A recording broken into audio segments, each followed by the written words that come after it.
এই ভিডিও শুরু করার আগে আমি একটা কথা বলি যে বিরাট কোহলি আমাদের ৮-১০ জনের মতো একজন সাধারণ মানুষ লাইক আস।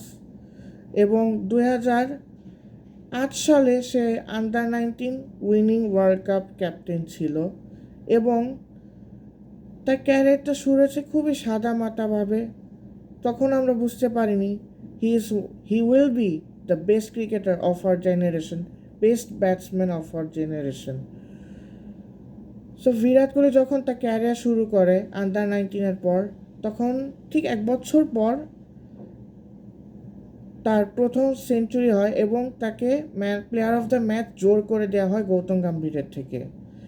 এবং 2011 সালে সে প্রথম ওয়ার্ল্ড কাপ ফেস করে এবং তার ওডিআই র্যাঙ্কিং ছিল 2। একটা জিনিস খেয়াল করে দেখেন যে আমার বয়স 22, ওই সময় যখন তার ওডিআই র্যাঙ্কিং ছিল 2, তখন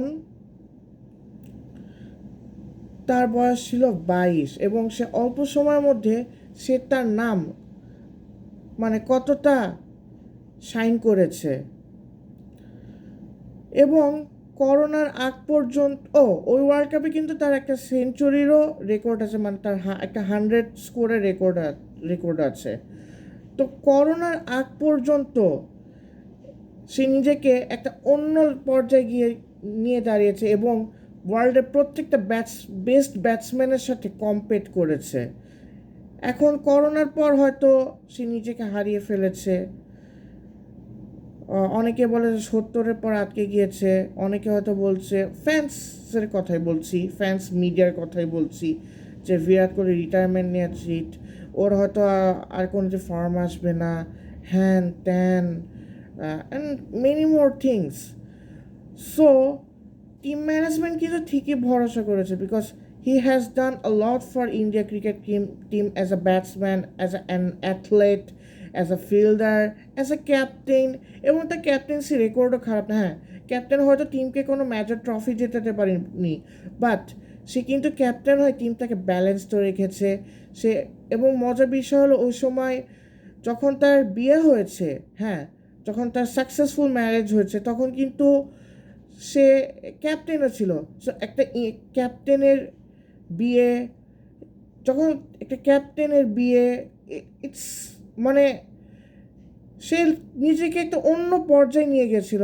এবং যখন সে অফ ফর্মে গেছে তখন মনে হচ্ছিল যে সে হয়তো আর কোনোটি ফর্মে ফিরবে না, বাট এমন কিছু এবং ক্যারিয়ার শেষে যখন টি-20 ওয়ার্ল্ড কাপটা শেষ হলো, তখন কিন্তু আমরা আস্তে আস্তে বিরাট কোহলিকে ফিল করতে পারছি যে সে কতটা ডেডিকেটেড একজন ক্রিকেটার, সে কতটা হার্ডওয়ার্কিং একজন ক্রিকেটার, এবং সে ক্রিকেটটাকে কতটা ব্র্যান্ড করেছে। সো আমাদের সমস্যাটা কি? আমাদের সমস্যাটা হলোই যে আমরা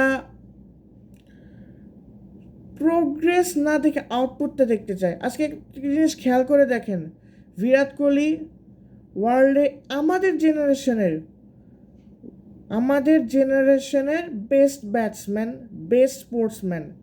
আজকে দেখেন টি-20 রিটায়ারমেন্টের পর তার কী নেই, তার he has everything, he has every achievement, under nineteen world cup, টি-20 world cup, Adidas award, ICC cricketer of the year, world cup, champions trophy. একটা স্পোর্টসম্যানের যা যা থাকা উচিত এবং একজন ব্র্যান্ড অ্যাম্বাসেডরের যা যা থাকা উচিত তাই আছে। He is an inspiration. Thank you so much.